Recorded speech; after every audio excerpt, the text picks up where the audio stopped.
Hello, I'm Steve Weber, the host of Book Cheapskate. We're running through the top 10 free Kindle books featured today on bookcheapskate.com. Happy Friday. Thank God it's Friday. It's November 21st, 2025. With me, as always, is my co-host and bookworm sidekick, Cassandra. Good morning, Cass. Good morning. I am so ready for this. We have a fantastic list today. Everything from, deep space survival to some really cozy Christmas chaos. It is an eclectic mix, for sure. So we're just going to jump right in, give you the quick and dirty on what makes these downloads worthwhile. First up, book number 1 is a big one, Dark Space by Jasper T. Scott. Okay, so this is a heavy sci-fi opener. The setup is that it's 10 years after humanity was nearly wiped out by these aliens, the Sythians. Right, the alien exterminators. Exactly. And the few survivors are hiding out in a place called Dark Space, which used to be an exile zone for criminals. So not exactly a paradise. Yeah. And our protagonist is Ethan Ortane, an ex-convict trying to make a living as a freelancer. But he's got this huge problem. He owes 10,000 sols to a crime lord named Alec Brondi, and Brondi forces him into a mission, right? He does. He basically blackmails Ethan into sabotaging the Valiant, which is the big Imperial ship guarding the gate to Dark Space. Okay, seems like a pretty standard setup. Scoundrel with a heart of gold gets a dirty job. It seems that way, but here's where it gets really interesting. While Ethan's on this ship, he finds out the Imperium, the government, has been lying. Lying about what? About something that puts all of Dark Space, all of humanity at risk. And suddenly, Brondi's sinister plan to expose them. Well, it starts to look almost necessary. Wow. So the bad guy might be the good guy, and the good guys are the real threat. That is a great twist. It's that classic space opera moral dilemma, a very strong start to the list. All right, let's do a complete 180. From gritty space opera to holiday sweetness. Book number 2 is Fake Husband for Christmas by Susan Hattler. Yes. The fake relationship trope gets a festive makeover. And this is a classic opposites attract story. So we have Macy Wilcox, who is... Let's just say she's very structured. Her entire December is color-coded. And then you have Cal Bradley. He's a spontaneous ski instructor, and they have to team up to play Mr. and Mrs. Claus. And it does not go well. Not at first. Yeah. They clash over everything. Sugar cookies, promises to kids, you name it. His adventurous spirit just makes Macy's eye twitch. It's that cozy, clean romance appeal, though. The conflict is low stakes, but high humor. It's perfect for, reading by the fire. Absolutely. It's got that small-town charm, and it's all about love showing up when you least expect it. Okay, next up, a bit of structure and mystery. Book number 3, Murder in the Crypt by Irina Shapiro. This is a traditional detective story. And it has such a great hook. We're in a quiet Victorian village, and a young man is found murdered and stuffed inside the tomb of a medieval knight. Whoa. So right away you're asking, why that tomb? Who was the knight? Exactly.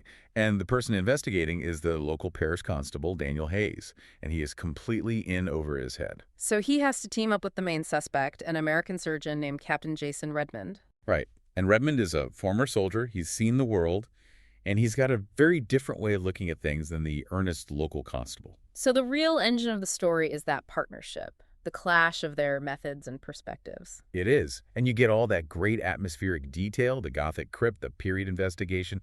It's just a really satisfying whodunit. Moving on to number 4, we have a smart new adult romance. This is Attraction by Penny Reed. Oh, this one is so funny. The heroine, Caitlin Parker, has basically perfected the art of being invisible. She literally hides in closets to avoid people. And then she gets paired for a chemistry lab project with Martin Sandek. The jerk-face bully. Also, the hottest, richest guy on campus. The one person she absolutely cannot hide from. But here's the twist I love. She doesn't want him for his money or his looks. She needs his brain to help her with some trace element findings for their project. It's all about the science for her. It is. And then she accidentally saves him from some kind of plot, and he uses that to drag her out of her comfort zone. To a private beach for spring break. Exactly. And the book is known for its laugh-out-loud internal monologue and really snappy, intelligent banter. It's a romance that's more about brains than anything else. Okay, let's ramp up the intensity. Book 5 is Bad Situation by Bryn Asher. And this is a steamy romantic suspense, so not for everyone. Definitely not. This one is high heat, high stakes. We have an FBI agent, Cam, who is investigating a woman named Jen Montgomery. And the book's description says Jen is in deep, black, ugly trouble. She is. And Cam's whole professional world starts to unravel because his gut is telling him she's innocent. But his feelings for her are getting in the way. He's about to cross every line he's ever drawn. And that's the whole point of this series. It's about these heroes who operate in that gray area. They're willing to burn their careers to the ground for the right woman. So huge stakes, intense chemistry. Got it. You got it. All right, let's bring it back to something a little lighter. Book number 6, A Christmas Truce by Emma Bennett. Another holiday rom-com. This one has the classic grumpy sunshine dynamic. Libby's December gets off to a terrible start. She's fired and finds out her boyfriend is cheating. Ouch. So she takes a job as a PA for this very terse, demanding CEO, Seth Coleman, the ultimate grump. But there's a puppy involved. There is Barney, an adorable golden retriever. And helping Seth train this puppy is what starts to thaw his icy exterior. But then comes the conflict. Seth's company buys the local community center, the heart of her village, and plans to tear it down. Right. He dismisses her concerns as just business, so she quits. Mm-hmm. But then, of course, a disaster forces them to spend Christmas together. In the house of a man who apparently doesn't even own Denzel. It is a perfect setup for holiday chaos and, a change of heart. Sounds charming. Okay, number 7 takes us into fantasy.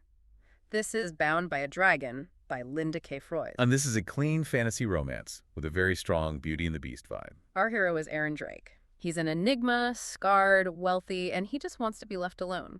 But he finds Kira Carver, and there's this instant, undeniable connection. The problem is, Aaron has a very big secret. He's a dragon. He's a dragon, the beast beneath the skin.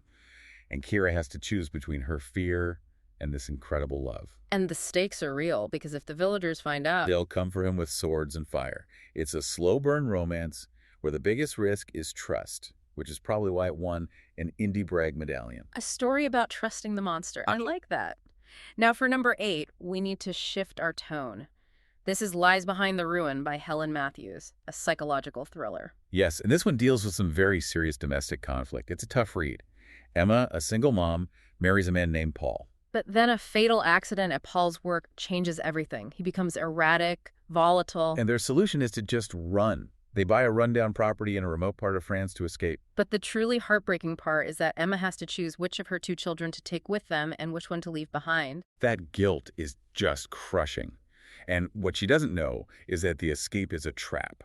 Someone wants revenge, and they're using her daughter, Molly, as bait. So the isolation in France just makes everything worse. She's trapped in a web of lies she can't even see. Exactly. It's all about that slow, creeping dread as she realizes she's been deceived. It's a very tense, unsettling book. Okay, let's try to lighten the mood for number 9 with a cozy mystery. Murder at the Marina by Danielle Collins and Susan Harper. This has such a fun setting. It's not a small town. It's a houseboat marina where people and their dogs live. Our amateur sleuth is Reggie Slim. She inherits the marina, thinking she's starting a peaceful new life. And then, of course, she finds a body, knife in the back, and she makes a classic mistake of touching things she shouldn't. So she literally has blood on her hands. Yep, making her the #1 suspect. But the houseboat community is a great twist on the formula. It's a closed circle, everyone's watching, and everyone has a secret. Plus, plenty of 4-legged friends to cause a little chaos. It sounds like a perfect cozy read. It really is. And that brings us to our final book today, number 10. It's a true classic. The Night Before Christmas by Clement Clarke Moore. And you just have to grab this one for its historical importance. I mean, this poem from 1823 basically invented the modern Santa Claus. That's right. The jolly man, the sleigh, the 8 reindeer coming down the chimney. All of that was codified right here. It is. Before this, he was just a mix of different European folk traditions. Moore put it all together. And the poem itself is just magical. The rhythm, the images, a nose like a cherry, a bowl full of jelly. It's perfect for reading aloud with family. And the most charming part is that he wrote it just for his own children. He never meant for it to be published. That warmth is why it's lasted for 200 years. A perfect end to the list. Well, thanks for joining us today. And remember, if you want to download any of the books we've mentioned today for free from Amazon, visit us at bookcheapskate.com. And you'll have all the links right there. But do it now before these deals expire. Who knows? They might even expire later today. And don't miss tomorrow's show. Very morning. It's all brand new. We'll do it again then. See you tomorrow. Until then, keep on opening new worlds with great books without blowing a massive hole in your wallet. And whatever you do, remember this. When you read, your mind becomes its own kingdom.